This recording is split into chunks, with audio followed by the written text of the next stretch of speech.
Bonjour et bienvenue. La ville de Belay poursuit son soutien à la culture et vous propose son canapé festival. Bon spectacle. Bonsoir, professeur Brown. Enfin, Robert, mais t'étais où Pas là. T'étais pas là, mais t'étais où Pas là. Oh. Robert, revenez à vous. J'étais en train de tester PCR, la comédienne, pour le spectacle de ce soir. Je vous rassure, elle est négative. Elle va pouvoir jouer la comédie. Excellente nouvelle, étant donné que c'est un seul en scène, c'est quand même préférable. Place tout de suite au drame, à l'humour, à l'aventure, avec le retour d'Ulysse.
Il l'a fait! Il a tendu l'arc recourbé, lancé sa flèche, visant droit. Elle a traversé les 12 haches. Mais oui, c'est bien lui, le seul, l'unique, à pouvoir remporter l'épreuve de l'arc. Il est de retour, Ulysse! Ah, chien!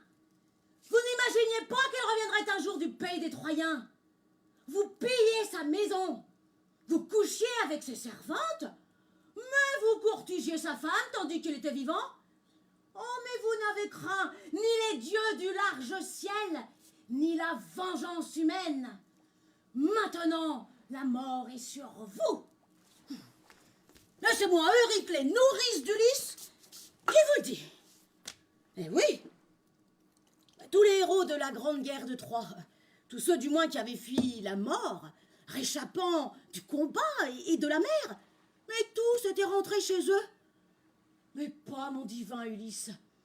Ah, ici dans le palais Ithaque, personne ne croyait plus au retour du héros depuis 20 ans qu'il est parti sur son navire arqué pour la maudite Troie. Oh, les jeunes seigneurs du pays s'étaient installés dans le palais, mais passaient leur temps à banqueter, à dévorer les biens d'Ulysse. Et pire, ce misérable, ah ça y est Pénélope, la suppliant de choisir l'un d'eux, d'en faire le nouveau roi d'Ithaque, de l'épouser. Mais la reine refusait. Oh, elle espérait toujours que son Ulysse reviendrait. Et pour tromper les prétendants, elle inventa même la ruse de la toile. Pénélope.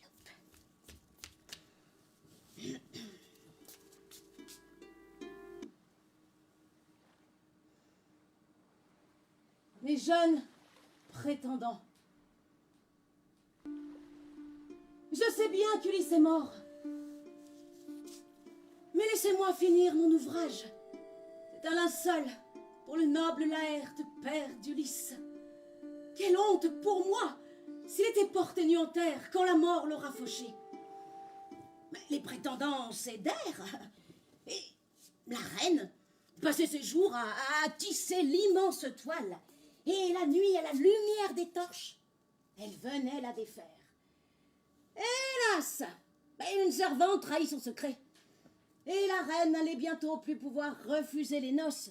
Mais cependant, son fils Télémaque avait grandi, et comme il voulait régner en maître chez lui, il s'en prit violemment aux prétendants, leur ordonna même de quitter le palais. Oh, mais que pouvait-il, seul, contre tous, si nombreux? Alors le jeune prince décida donc de partir vers d'autres cités, à la recherche d'hommes qui seraient quelque chose de son père. Et aujourd'hui, les dieux ont enfin réuni père et fils pour faire justice en leur demeure. Nom de Zeus! Oh, mais nom de Zeus! Oh, mais c'est bien lui, oui! J'ai reconnu tout à l'heure la cicatrice sur son pied. Oh, 20 ans! Oh, 20 ans qu'il est parti.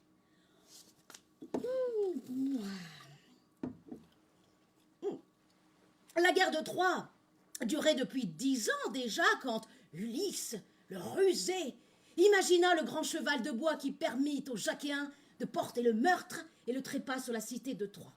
Et c'est ainsi que, chargé des trésors d'Ilion, Ulysse et ses 12 navires avaient repris la mer pour regagner la douce Ithaque. Eh oui, rien n'est plus beau pour un homme que la patrie et les parents. Et depuis, rien. Disparu. Pas un signe de vie, aucune nouvelle, rien. Typota Appolitos. Jusqu'à l'arrivée, il y a quelques jours, d'un étranger, un vieux mendiant, sage et plein de mystères. Oh, il confia à Eumée, notre valeureux porcher, qui ne peut absolument rien me cacher, une fascinante aventure, le retour d'Ulysse.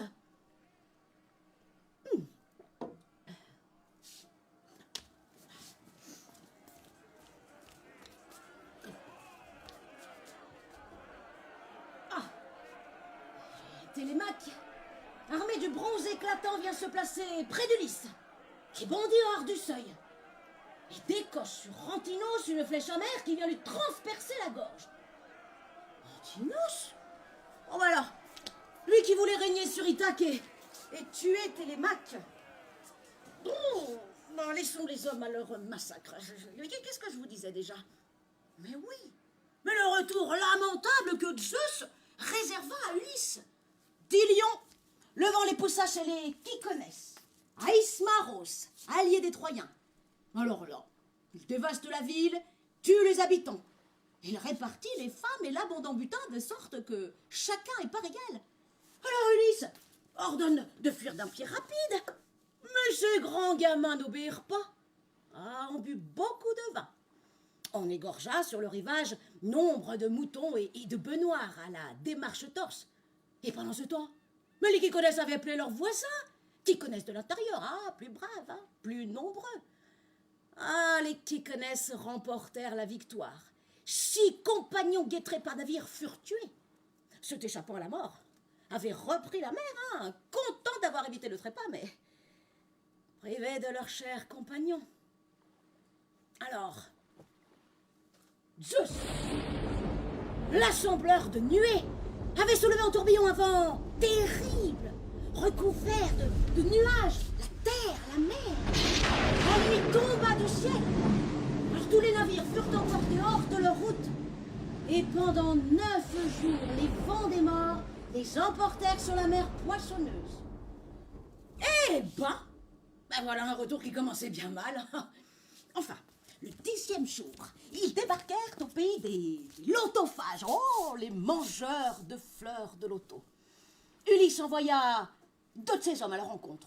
Oh, les lotophages ne leur firent aucun mal et leur donnèrent des fleurs doux comme du miel. Et là, quiconque goûte les fleurs ne songe plus ni au retour, ni à donner des nouvelles, mais ne rêve que de rester parmi les lotophages. Oh, le joli papillon, oh oui. Et Ulysse de les ramener de force au navire, hein, et les attacher sous les bancs. Alors ils embarquèrent aussitôt, et assis en ordre, sur les bancs, frappèrent de leurs rames la mer grise d'écume, et parvinrent au pays des cyclopes, géants, orgueilleux, sans loi. Mais les cyclopes habitent le sommet de hautes montagnes, dans des grottes profondes. Alors tout le jour, jusqu'au coucher du soleil, on mange de la viande en abondance, on boit du vin doux et on s'endort sur le rivage.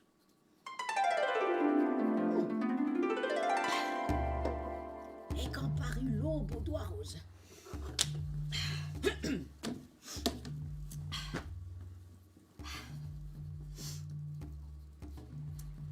vous autres, fidèles compagnons, restez ici. Moi, avec mon équipage, j'irai voir qui sont les hommes de ce pays. Gens violents, sauvages, injustes, ou bien hospitaliers et craignant les dieux. Aussitôt, Ulysse choisit 12 compagnons parmi les plus braves, 1, 2, 4, 12, et est parti, emportant une outre en peau de chèvre pleine de doux vin noir et dans un sac des vivres.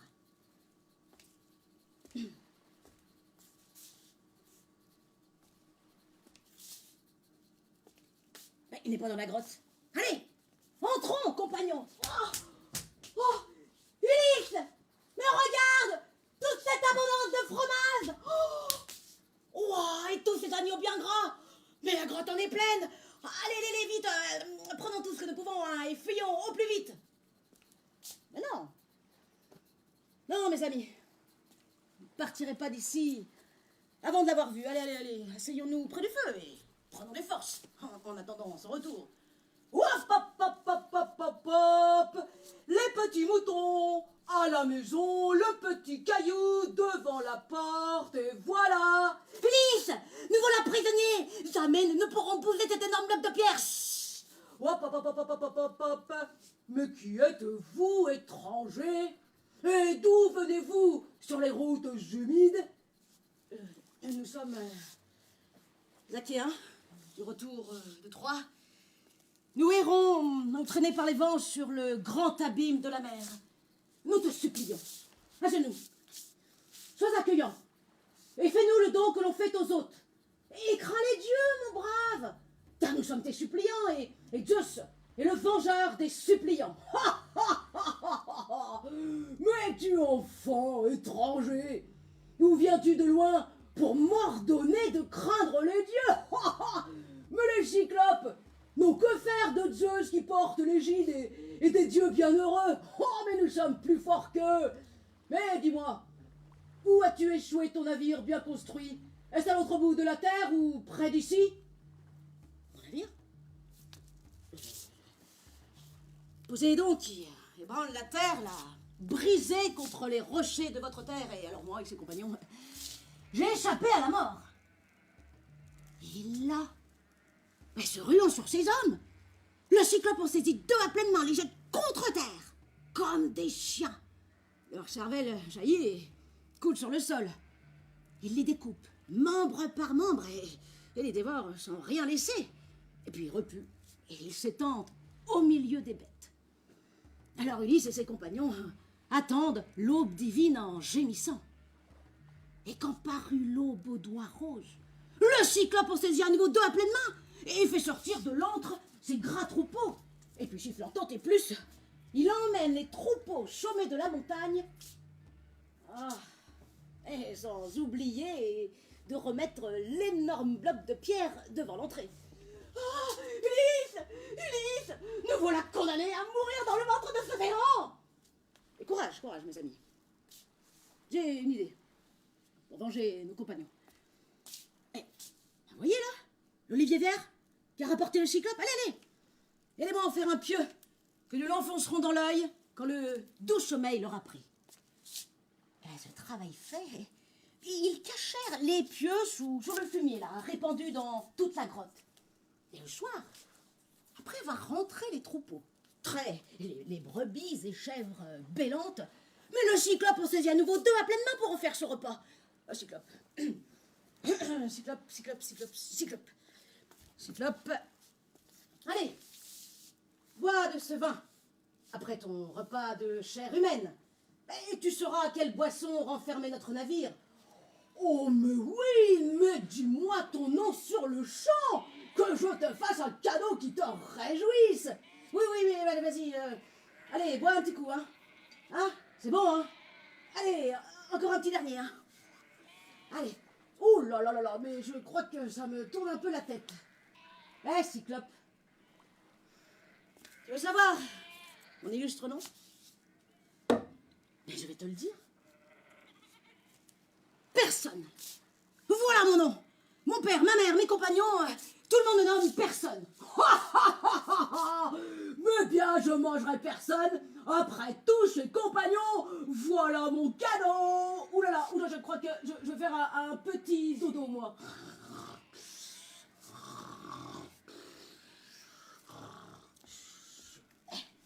Hé, compagnons, là. C'est le moment, là. Allez, tous ensemble.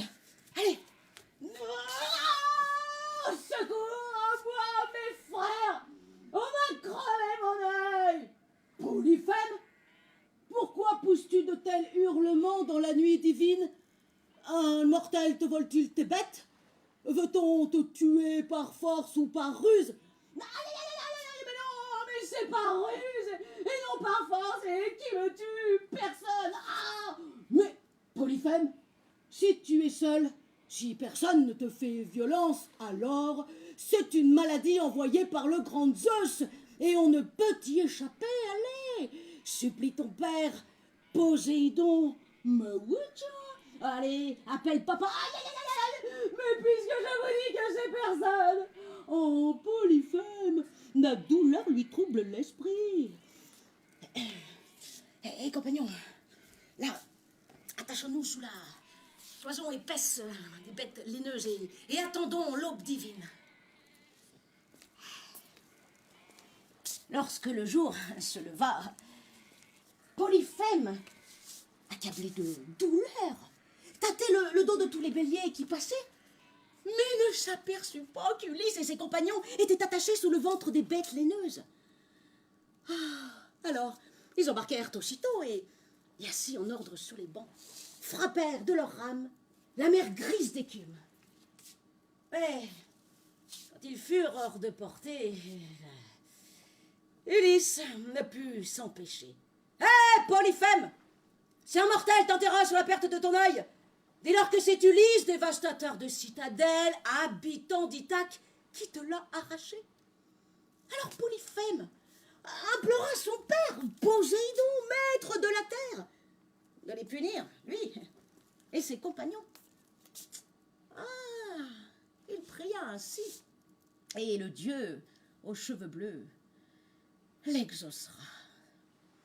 Mais qu'avait-il besoin de provoquer le fils de Poséidon? Ah, les hommes et leur vanité. Bon, ils reprirent leur route, hein, contents d'avoir évité le trépas, mais privés de leurs chers compagnons. Et quand parut l'aube de la rouge, l'endurant Ulysse arriva sur l'île d'Éolie, où habitait Éole, maître des vents, cher aux dieux immortels. Pendant tout un mois, Éole reçut Ulysse et l'interrogea sur tout: les navires, Troie, le retour des Achéens.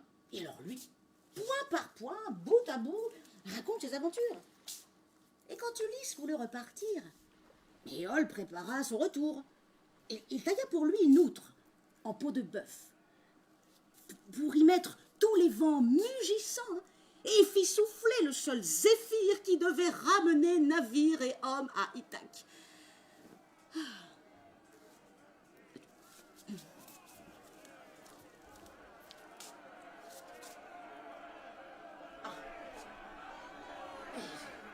Ils sont là, tous les quatre sur le seuil.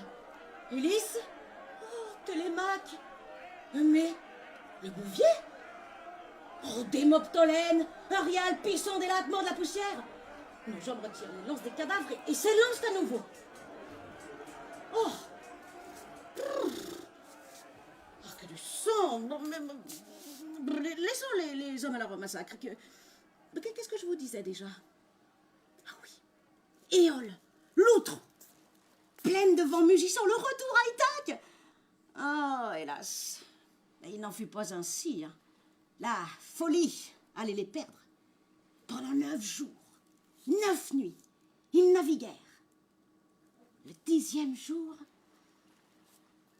apparurent enfin la terre qui était toute proche. Alors Ulysse s'endormit, épuisé.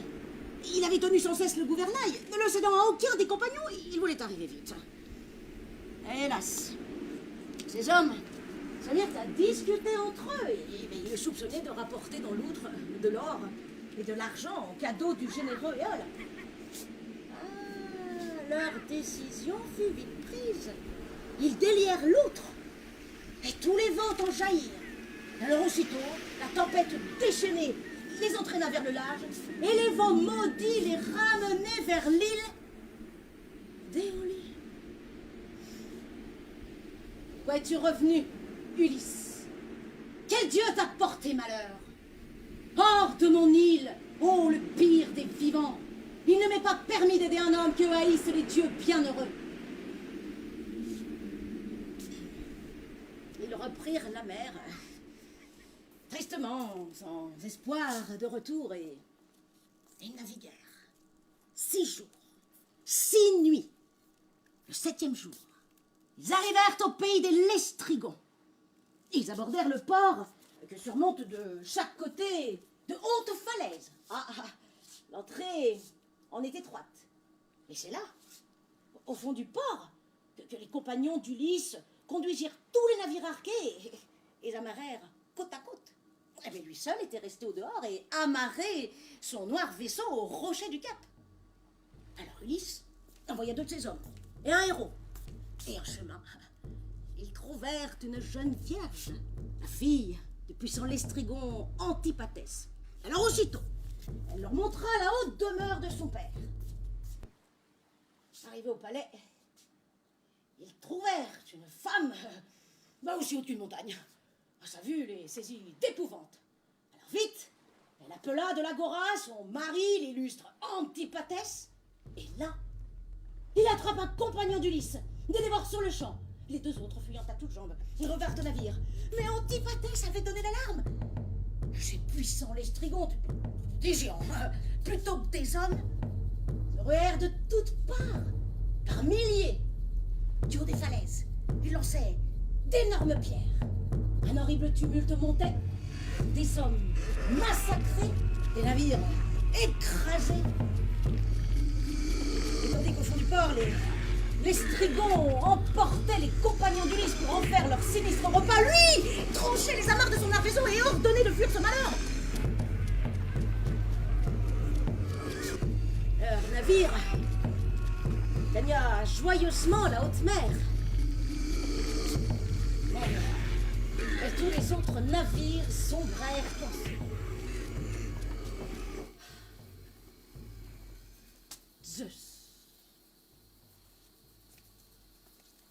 Zeus, mais que t'ont donc fait les enfants d'Ithaque? Que tu leur aies, après tant de souffrances, fait subir une si horrible mort? Ah, mais oui, cela ne te suffisait pas. Bon, et c'est ainsi que le seul navire restant de la flotte, c'est-à-dire celui du divin Ulysse, bien sûr, arriva sur l'île d'Aiaïe, où habitait Circé, la terrible déesse qui parle le langage des hommes. Alors tout le jour, jusqu'au coucher du soleil, on boit du vin, on mange de la viande et on s'endort sur le rivage. Et quand parut l'aube aux doigts roses,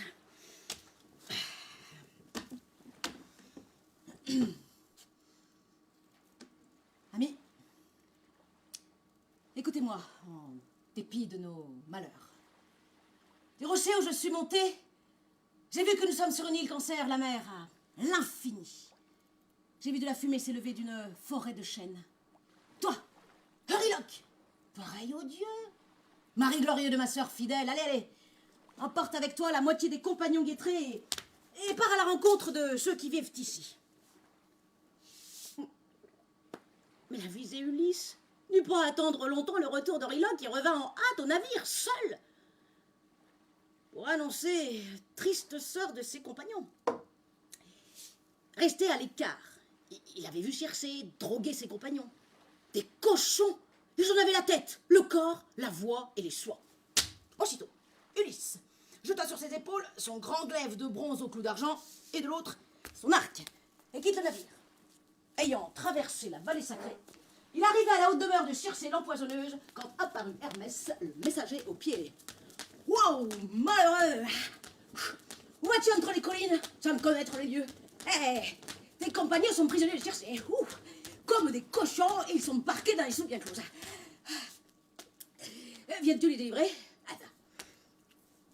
Prends cette herbe. Elle éloignera de toi le jour fatal. Écoute, Circé va te donner un breuvage dans lequel elle versera une drogue. Mais l'herbe que je t'ai donnée, elle l'empêchera de t'empoisonner. Hein. Alors, quand elle t'aura touché de sa longue baguette, jette-toi sur elle, hein, comme pour la tuer. Et alors là, pleine de crainte, elle t'invitera à coucher avec elle. Ouh là là là là. Ne va jamais refuser le lit d'une déesse. Elle peut t'en conduire, hein, et délivrer tes compagnons. Mais alors, fais-lui jurer par le plus grand serment des dieux que, t'ayant mis nu, elle ne t'enlèvera pas ta vérité et qu'elle ne te tendra pas d'autres pièges.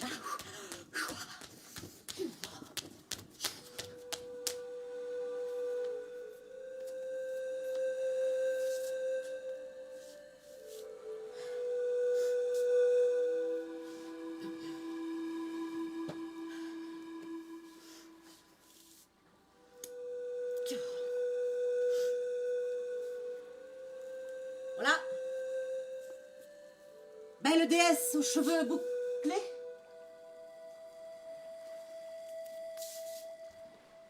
Offrirais-tu l'hospitalité à un brave marin égaré?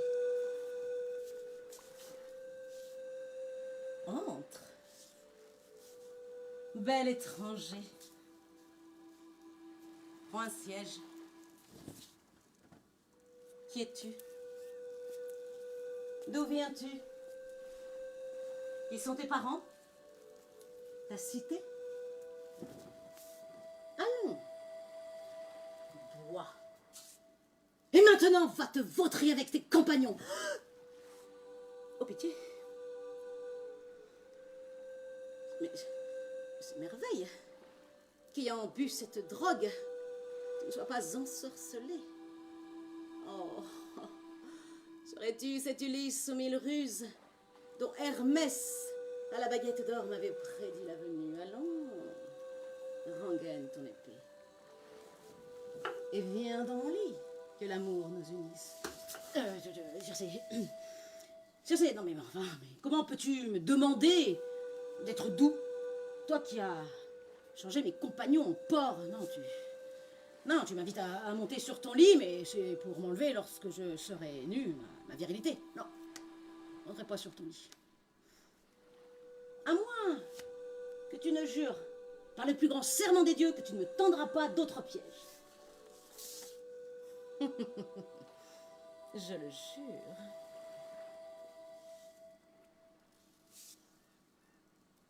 Ulysse? Mais qu'as-tu donc à rester là comme un muet, à te ronger le cœur? Allons. Crains-tu d'autres sortilèges? Allons. N'ai-je pas juré devant toi le plus grand serment des dieux? Cherchez. Si c'est ma cœur loyal que tu m'invites, délivre mes compagnons et fais que je les voie. Il dit, et Circé, la baguette à la main, quitta la salle, ouvrit les portes de la porcherie, chassa ses compagnons, les frottant un à un, et le redevinrent des hommes, plus beaux, plus grands, plus jeunes qu'autrefois.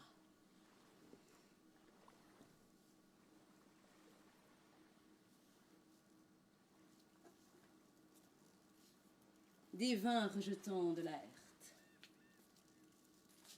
Ingénieux Ulysse, Va maintenant vers ton navire rapide au bord de la mer. Fais d'abord tirer ton navire sur le sable. Cachez ensuite vos richesses et vos armes dans une grotte. Et reviens avec tes fidèles compagnons. Elle dit. Et tout fut fait ainsi, hein?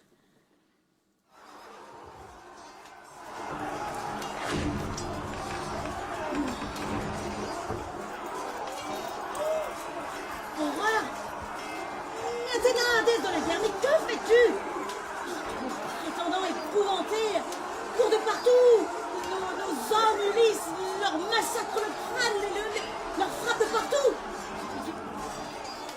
Du sang! Oh! Allez, laissons les hommes à leur massacre. Ah oui. Ben voilà. Voilà. Nos fidèles compagnons furent baignés, parfumés d'huile, vêtus de tuniques et de très beaux manteaux et restèrent là à savourer force viande, doux vin, toute une année, jour après jour. Mais au bout d'un an, les braves compagnons d'Ulysse le pressèrent quand même à songer au retour. Ulysse monta sur le lit de la superbe Circé.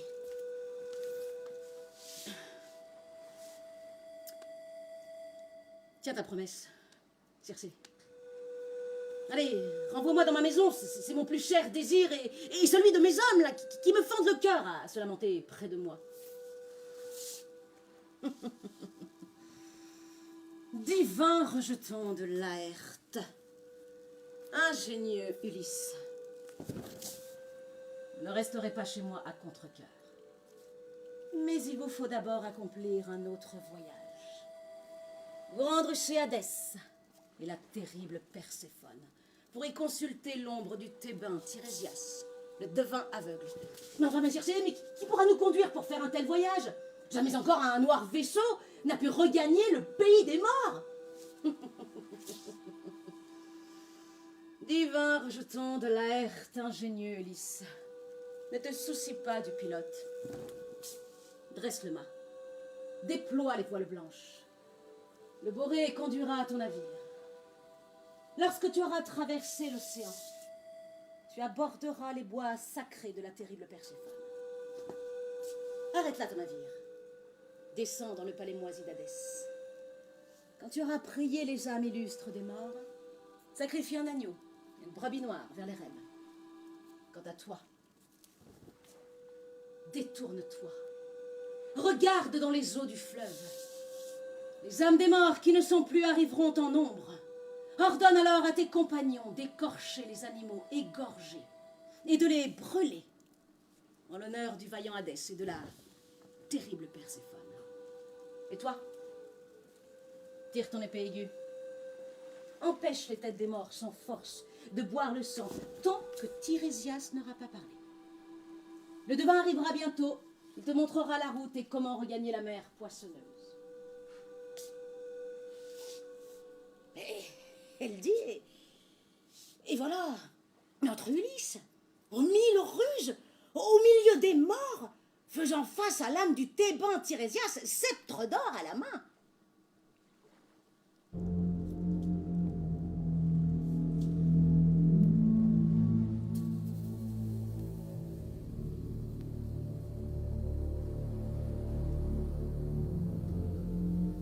Tu désires un doux retour, Ulysse, mais un Dieu te le rendra amer. Je ne crois pas que Poséidon te pardonne d'avoir aveuglé son fils. Pourtant, il se peut que vous rentriez au terme de longues souffrances. Il te faudra d'abord contenir ton cœur, retenir tes hommes lorsque vous aborderez l'île du Triton. Vous y verrez paître une brebis et peu Télius, le Dieu qui voit tout, entend tout. Si tu les laisses sains et saufs, si tu songes au retour, alors rentrerai tous. Mais si tu te laisses, je te prédis la perte de tes compagnons de ton navire et tu en échapperas. Et comme un misérable ayant perdu tous ses compagnons,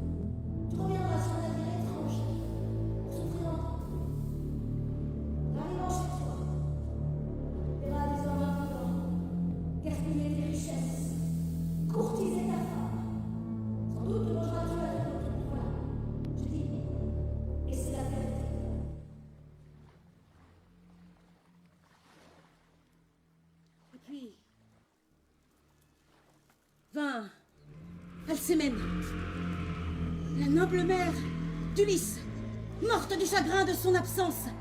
Elle informa des pleurs de la fidèle Pénélope, de la sagesse du jeune Télémaque et de la douleur dans le cœur du vieux Laërte. Et puis, ce fut le tour d'Agamemnon, le grand chef guerrier troyen, phare des reines, des princesses, Alcémène, la noble mère du glorieux Héraclès, et bien d'autres encore. Ulysse, écoutez de tous ses plaintes.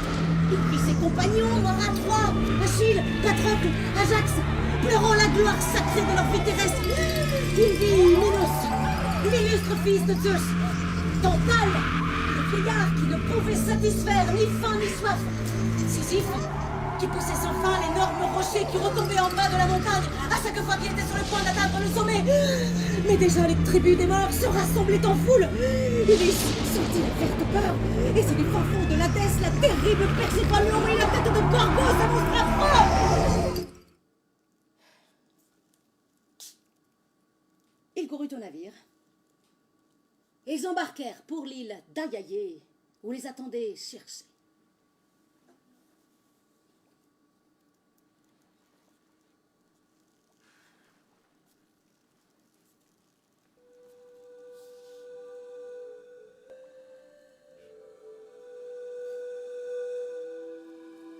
Malheureux. Vous avez pénétré vivant chez Hadès. Vous mourrez donc 2 fois, quand tous ne meurent qu'une fois. Mais allons, mangez de ce pain, buvez de ce vin, restez là tous les jours. Demain, dès que poindra l'aurore, vous reprendrez la mer, je vous indiquerai la route. Et puis, elle prit Ulysse par la main et le conduisit à l'écart.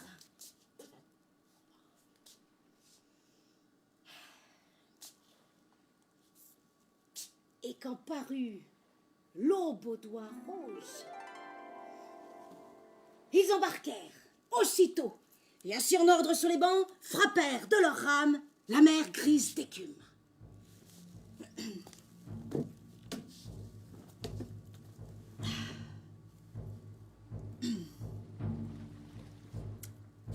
Amis,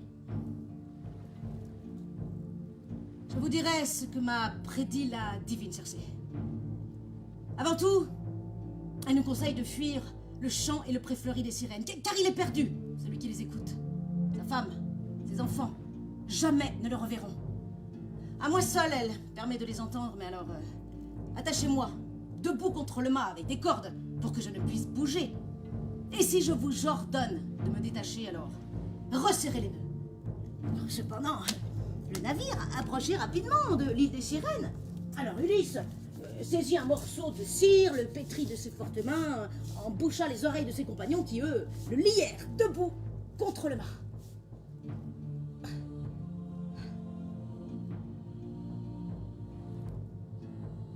Viens. Illustre Ulysse, gloire des Achéens. Arrête là ton navire. Écoute notre voix. Jamais mortel n'a doublé notre île sans écouter notre douce voix. Il repart alors, le cœur plein de joie et de savoir. Nous savons tout ce qui arrive sur la terre nourricière. Nous savons tout. Ce que les Grecs et les Troyens ont souffert sur les murs de la grande Troie. Oh! Mes compagnons! Me détachez-moi! Tout mon cœur veut les entendre! Détachez-moi! Aussitôt, Périmède et Euryloque lâchèrent leurs rames et resserrèrent les nœuds. Mais à peine avaient-ils doublé l'île des sirènes que se présentait déjà l'effroyable détroit dont Circé avait prédit les périls. D'un côté, Scylla. Ses pieds, elle en a 12. 12 difformes. Chacun de ces si longs coups porte une tête horrible dont la gueule pleine de noirs morts est flanquée d'une triple rangée de dents serrées et nombreuses. De l'autre, carré et englouti petits l'onde amère à chaque fois qu'elle les rend. Elle bouillonne tout entière, grondant comme un chaudron sur un grand feu. Verte peur saisit les compagnons d'Ulysse. Ils regardaient Charybde. C'est d'elle qu'ils attendaient leur perte. Et là, Scylla enleva du navire creux les plus braves compagnons. On ne vit passer dans le ciel que leurs pieds et leurs mains. Ils appelaient Ulysse dans leur désespoir.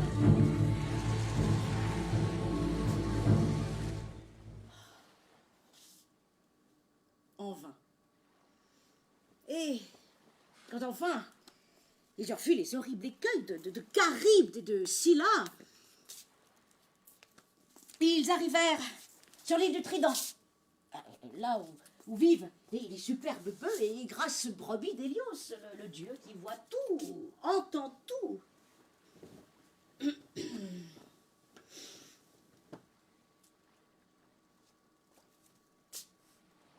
Amis,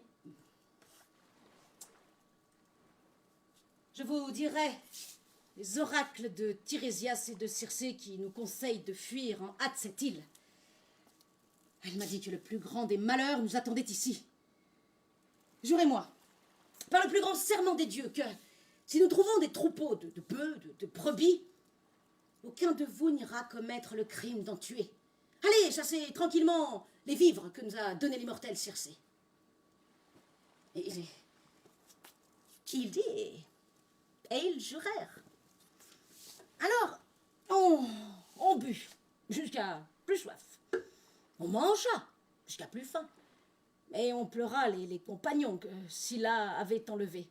Et on s'endort sur le rivage. Et quand parut l'aube aux doigts roses, Zeus, l'assembleur de nuées, avait soulevé en tourbillon un vent terrible, recouvert de brume, la terre, la mer. Il fallut tirer le navire à l'abri dans une grotte. Pendant tout un mois, le vent souffla sans cesse. Et il fallait faire sa proie des poissons, des oiseaux qui leur tombaient entre les mains. À la fin, torturer leur ventre. Jusqu'au jour où Ulysse s'étant enfoncé sur l'île pour aller prier les dieux, Euryloque s'adressa à ses compagnons d'infortune.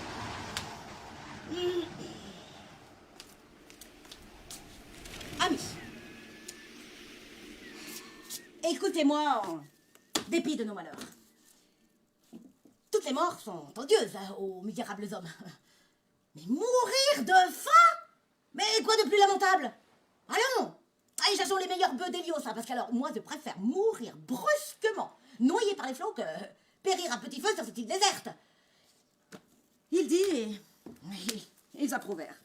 Alors aussitôt, ils chassèrent les meilleurs bœufs d'Hélios qui passaient tout autour du navire. Ils égorgèrent, écorchèrent, découpèrent les cuisses rôties et les entrailles mangées. Ils hachèrent le reste en petits morceaux qu'ils s'embrochèrent. La douce odeur de viande cuite accueillit Ulysse à son retour et malgré la violence de ses reproches, et il était trop tard, tous les bœufs étaient morts. Pendant 6 jours, ils mangèrent les bœufs d'Hélios. Et quand Zeus amena le 7e jour, la tempête cessa. Le vent tomba. Alors aussitôt, ils embarquèrent et frappèrent de leur rame la mer grise d'écume. Mais Hélios en colère, mais ne voyez pas les choses comme ça, hein. Oh, Père Zeus, ils ont osé tuer les bœufs qui faisaient mon plaisir. Oh, si je ne suis pas vengé, je descendrai chez Hadès pour éclairer les morts.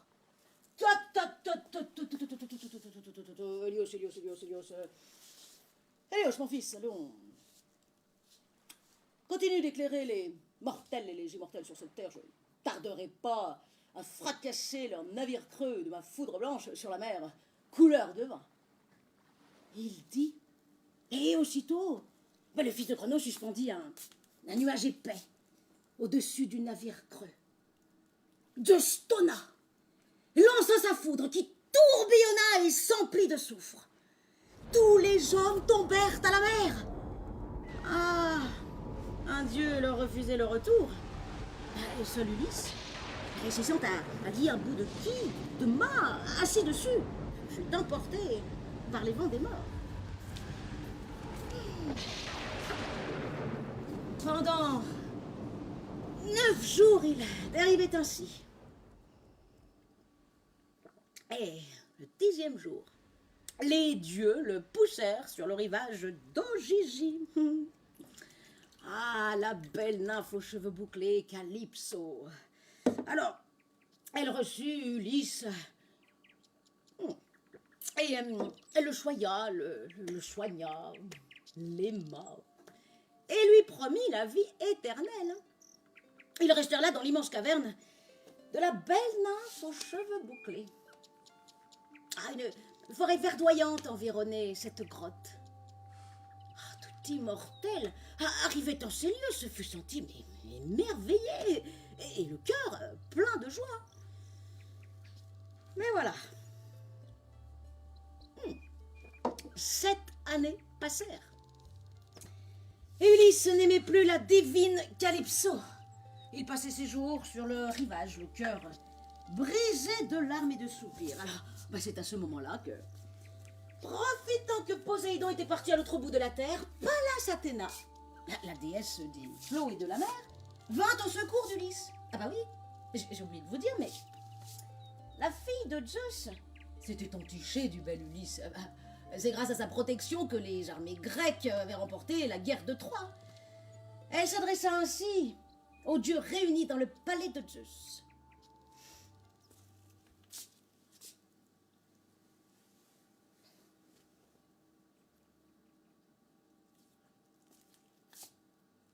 Père Zeus, et vous? Dieu bienheureux, faut-il que les rois ne soient plus jamais ni bons ni doux, mais violents et injustes? Puisque personne ne se souvient parmi les habitants d'Ithaque d'Ulysse, qui régnait comme un père plein de douceur, il endure de terribles souffrances sur l'île où la nymphe Calypso le retient. Il n'a plus ni navire à rame, ni compagnon, pour le conduire sur le vaste clos de la mer. Et maintenant, voici que les infâmes prétendants de la fidèle Pénélope veulent lui tuer à son retour son fils chéri, qui est allé s'informer de son père sur la sainte Pylos et Sparte, cité divine.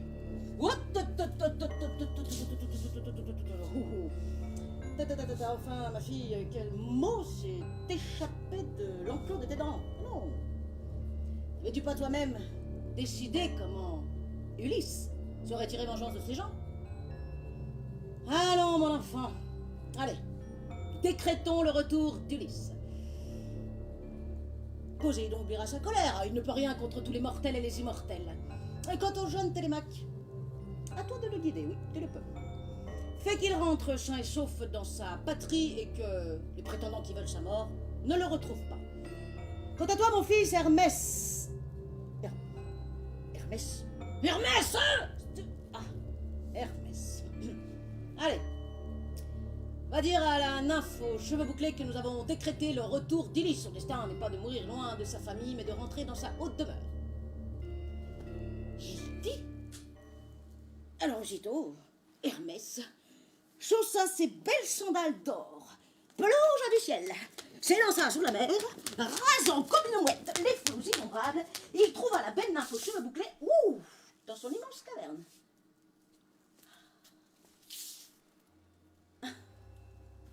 Bienvenue chez moi, Hermès. Cher et auguste Dieu, on te voit bien peu par ici. Mais pourquoi viens-tu chez nous? Allez, dis-moi ce que tu veux. Mon cœur est prêt à l'exaucer, si j'en ai le pouvoir. Oui, Zeus dit que tu retiens chez toi le plus malheureux de tous ceux qui ont combattu sur les murs de la Grande de Troie. Alors, tous ses compagnons ont péri. Et alors lui se leva, les flots l'ont rejeté chez toi. Alors, maintenant, Zeus t'ordonne de le renvoyer dans sa famille, car son destin n'est pas de mourir loin de sa patrie.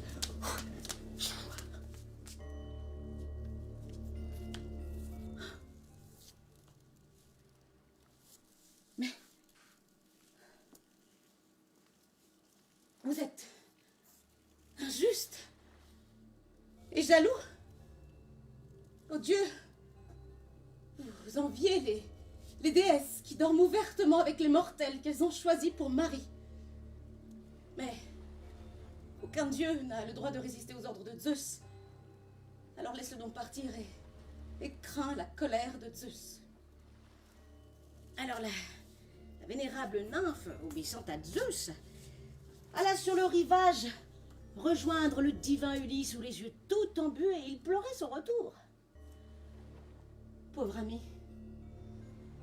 n'eussent plus tes jours à pleurer de la sorte. Me voilà toute prête à te laisser partir d'ici. Allez, va. Fais un large radeau avec de grands arbres et qu'il te porte sur la mer brumeuse. J'y mettrai du pain, du vin, de l'eau pour satisfaire ta faim et je ferai souffler un très bon vent afin qu'il te ramène sain et sauf dans ta patrie. Elle dit, eh ben, tout fut fait ainsi. Et quand parut l'Aubaudoin rouge, le divin Ulysse, joyeux, déploya sa voile au bon vent, gouverna en maître, s'assit à la barre, 17 jours, et fit route en haute mer. Le 18e, apparurent les monts boisés du pays phéacien, la terre était toute proche. Mais Poséidon, qui rentrait de voyage, aperçoit Ulysse au loin. Ah, sa colère éclata.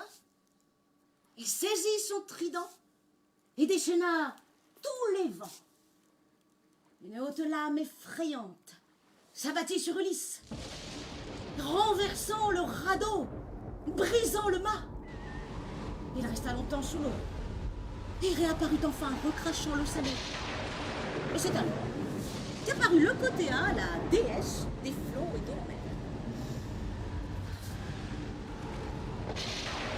Malheureux. Mais pourquoi Poséidon qui branle la terre t'accablait-il tant de mots? Allons, il ne te perdra pas, fais ce que je vais te dire. Enlève tes vêtements, abandonne ton radeau et nage de tes bras jusqu'au pays phéacien où tu dois être sauvé. Prends ce voile. Éteins-le sur ta poitrine. Il te protégera de la douleur et de la mort. Et malgré l'acharnement de Poséidon, elle dit, et tout fut fait ainsi. Alors Ulysse, les bras rompus à bout de souffle, le corps gonflé, les narines, la bouche remplie d'eau salée, parvint jusqu'à la rive d'un fleuve de Phéacie où alors là, ivre de fatigue, il s'endormit dans un tas de feuilles sous un olivier.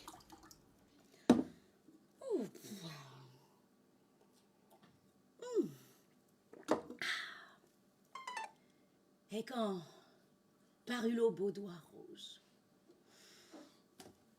la belle et jeune Nausicaa, accompagnée de ses servantes, était venue laver du linge et jouer à la balle. Alors Nausicaa lança la balle à l'une de ses servantes. La balle s'égara et tomba dans le fleuve profond. Alors toutes les jeunes filles poussèrent de hauts cris et le divin Ulysse s'éveilla. Hélas, c'est quels hommes, sur quelle terre suis-je venu? C'est des gens violents, sauvages, injustes, ou bien hospitaliers, craignant les dieux. J'ai cru entendre des voix de femmes, voix humaines, de déesses. Je verrai. Ayant ainsi parlé, il sortit des broussailles et arracha un rameau feuillu pour cacher sa virilité. Et tout nu qu'il était, parut aux yeux de Nausicaa. Oh, reine, déesse, princesse, prends pitié de moi. Hier, après 20 jours, j'ai échappé à la mer couleur de vin. Prends pitié de moi, c'est vers toi la première après tant de misère que je suis venue. Oh, bel étranger, puisque tu es venu vers notre terre et notre ville, tu ne manqueras ni d'aucun vêtement, ni d'aucune autre des choses qu'il convient d'accorder aux misérables suppliants. Je te montrerai la ville des Phéaciens, et je suis Nausicaa, qui est la fille du roi Alkinos, le plus grand par la puissance parmi les Phéaciens. Allez, revenez, servante. Allons, ce n'est qu'un pauvre naufragé. Allez, donnez-lui une tunique, un manteau et puis allez, lavez-le dans le fleuve, à l'abri du vent. Et il dit, et les servantes obéirent. Alors Ulysse revint éblouissant de beauté, de grâce.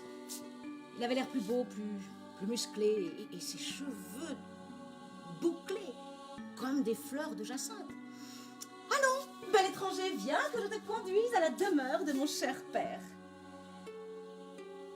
Ulysse arriva au seuil de la demeure royale. C'était porte d'or, parois de bronze, statue d'argent. Ulysse entra dans le palais, traversa le palais. Bon, il n'eut pas à supplier longtemps la reine arrêtée et le roi Alkinos pour obtenir de l'hospitalité. Le lendemain, Alkinos se fit donner une grande fête en l'honneur de son hôte. Ils assistèrent au concours de lutte, de course, de lancer de disques et de danse aussi. Et puis, ce fut l'heure du repas du soir. Alors les 12 seigneurs de Phéacie apportèrent des dons d'hospitalité, or vêtements. On mangea, on but, et le vieil Aède aveugle chanta l'histoire de Troie. Alors Ulysse ne put retenir ses larmes. Alors Alkinos l'interrogea. Dis-moi, étranger, quelles sont ta terre natale, ton peuple, ta cité? Afin que nos navires rapides t'y conduisent. Allons, allez, parle. Dis-nous, dans quelle ville tu as erré, quel pays, quel lieu tu as vu? Et dis-nous pourquoi tu pleures en écoutant la destinée des Danéens et des Troyens. Roi Alkinos, honneur de tout un peuple, je suis Ulysse. Mes ruses sont connues de tous et ma gloire est montée jusqu'au ciel. J'habite Ithaque. Mais je vais vous raconter le retour lamentable que Zeus me réserva à mon départ de Troie. Et c'est ainsi que le divin Ulysse leur conta cette odyssée que je viens de vous confier. Oh, il paraît que dans la demeure, mais tous ont gardé le silence, ils étaient sous le charme. Alors le roi Alkinos demanda au seigneur de Phéacie d'apporter encore des vêtements pour eux, et des cadeaux pour celui qui avait si bien parlé. Et puis, le lendemain, il ordonna de l'embarquer. Et il se retrouva sur une plage à Ithaque, son trésor déposé à côté de lui. Alors, il paraît qu'Athéna elle-même l'attendait sur la plage. Elle lui donna rendez-vous chez mon doux porcher pour y attendre Télémaque qu'elle lui enverrait. Et puis, elle lui donna l'apparence d'un vieillard misérable afin que personne à Ithaque ne le reconnaisse. Enfin, ainsi, père et fils pourraient patiemment organiser leur vengeance.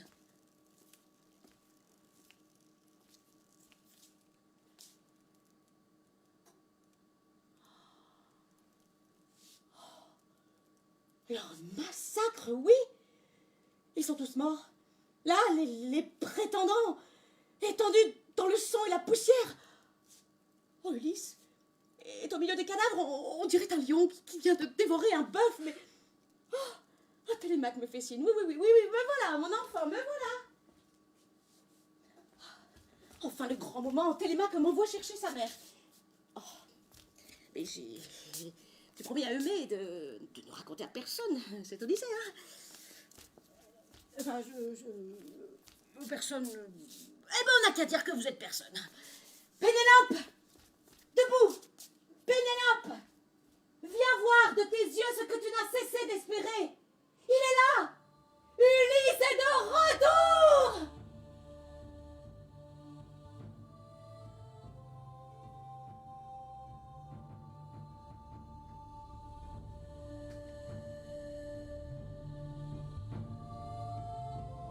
Que faites-vous habituellement dans votre canapé? La sieste. Ouais, je regarde des séries. Oui, moi aussi, je joue à la console, moi. Faites-moi une phrase avec le mot canapé et votre nom d'artiste. Canapé de... Je n'ai pas de nom d'artiste. Rocco dort dans le canapé.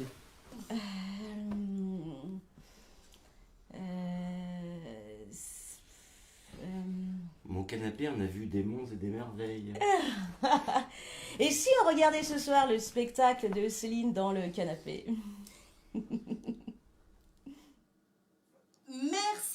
Merci au réservoir, l'intégrale de Belay, toute l'équipe technique pour l'accueil, pour nous permettre de faire tout cela, d'être là, de pouvoir jouer. Le festival, Canapé Festival, se poursuit demain, mardi, à 19h. Nico Sarro. Au revoir. Comment envisagez-vous votre sortie professionnelle du canapé? Ok. Ah, ça prend du sens là. Ça fait un moment qu'on est dans ce canapé là. Hein, ça fait 1 an qu'on est allongé là, c'est ça. Bah, disons qu'on sent un petit peu quelque chose sur la tempe, donc pour la sortie il va falloir être futé quand même. Moi c'est ce que je dirais. Je la sens sournoise la sortie. Moi, je n'ai pas envie de sortir. On va continuer à ramer, à pagayer, à croire. Ah non, moi je sors pas du canapé. Moi, je vais aller prendre une douche.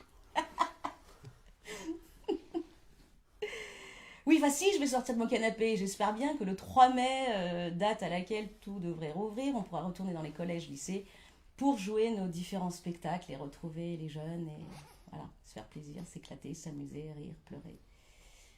Voilà. Qui aimeriez-vous inviter dans votre canapé?